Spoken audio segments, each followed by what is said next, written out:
Oh, howdy-ho there, grade fours. Here's the next chapter in Harry Potter and the Chamber of Secrets. Chapter 3, The Burrow. Here we go.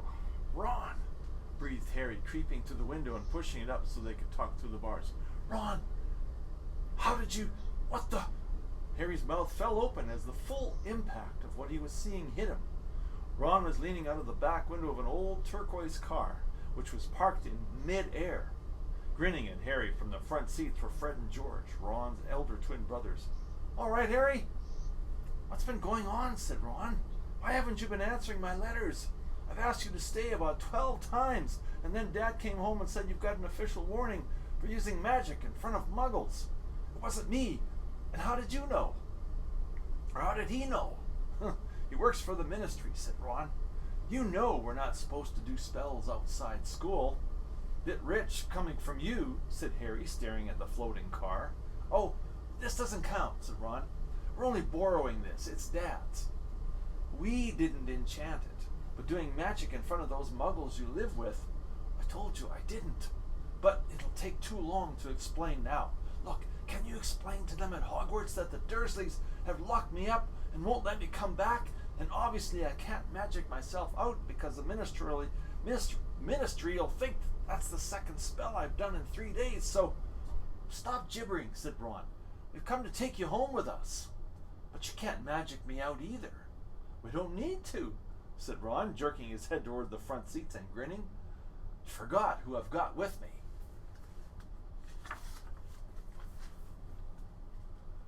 Tie that round the bars, said Fred, throwing the end of a rope to Harry. If the Dursleys wake up, I'm dead, said Harry as he tied the rope tightly around a bar and Fred revved up the car. Don't worry, said Fred, and stand back. Harry moved back into the shadows next to Hedwig, who seemed to have realized how important this was and kept still and silent.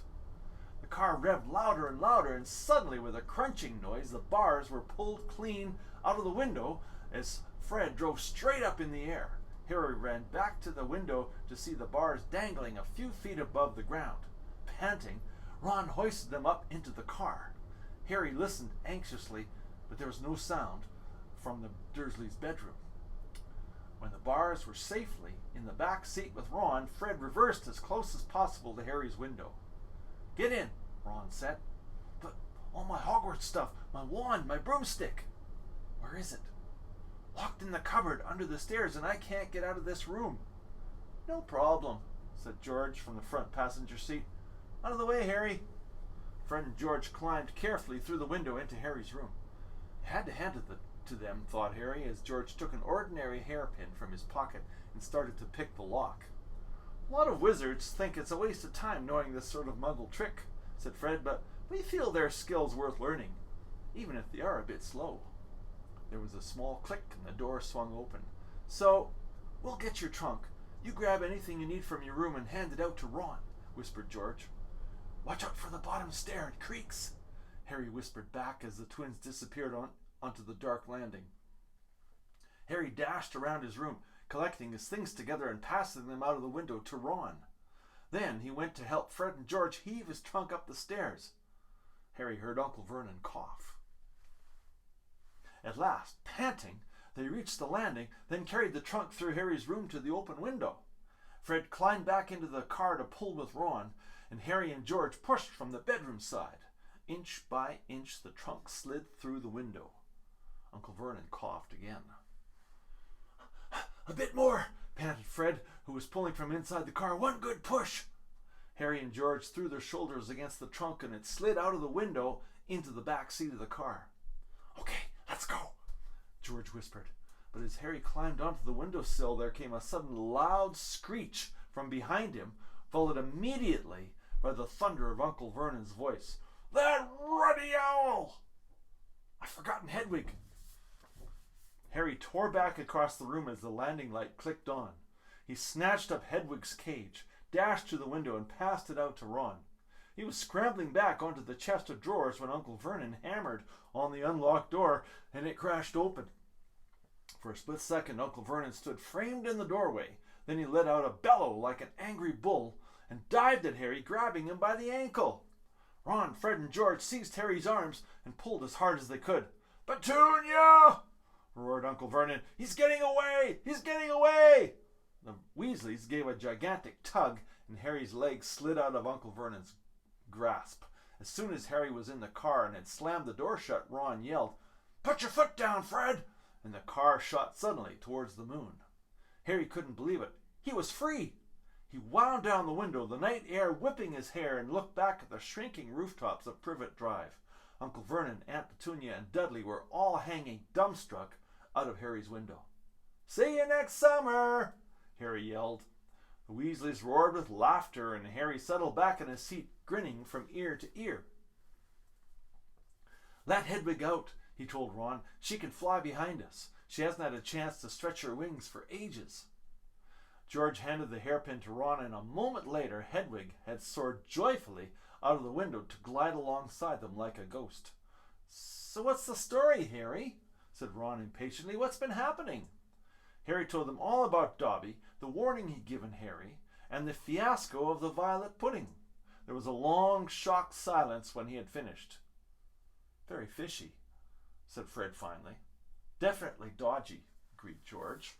"So he wouldn't even tell you who's supposed to be plotting all this stuff?" "I don't think he could," said Harry. "I told you, every time he got close to letting something slip, he started banging his head against the wall." He saw Fred and George look at each other. "What, do you think he was lying to me?" said Harry. "Well," said Fred, "put it this way. House elves have got wonderful magic of their own, but they can't usually use it without their master's permission. I reckon old Dobby was sent to stop you coming back to Hogwarts. Someone's idea of a joke.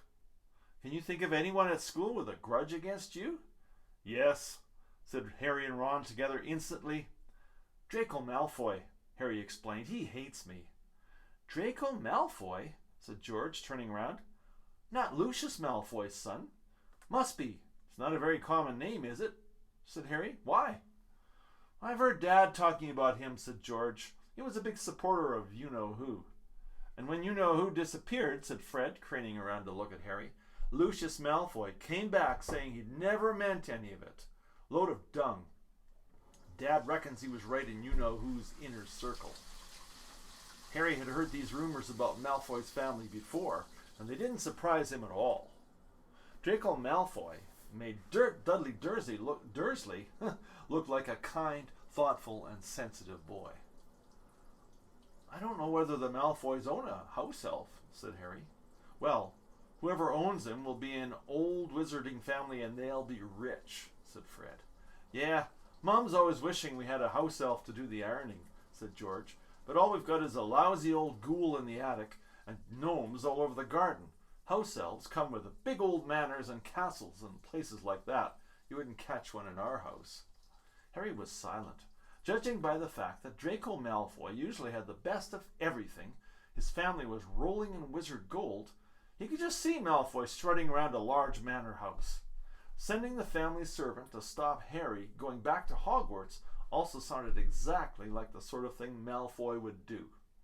Had Harry been stupid to take Dobby seriously? And I'm going to stop right there. Thanks a lot, grade 4s, and we'll talk to you later.